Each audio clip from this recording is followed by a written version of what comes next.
Hi vlog, welcome to my channel. Nandito tayo para manood ng mga process kung paano magluto ng torta ng puso ng saging. Una, lagyan asin. Tapos, kumut-kumutin ng mahigpit para lumabas yung gata. Saka yung mga lagkit sa puso ng saging.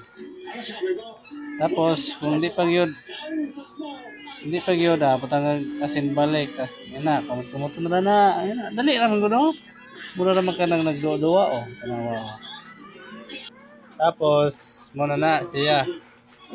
Muna na ang iyahang duga. Ang iyahang kanang tagok pa tagok.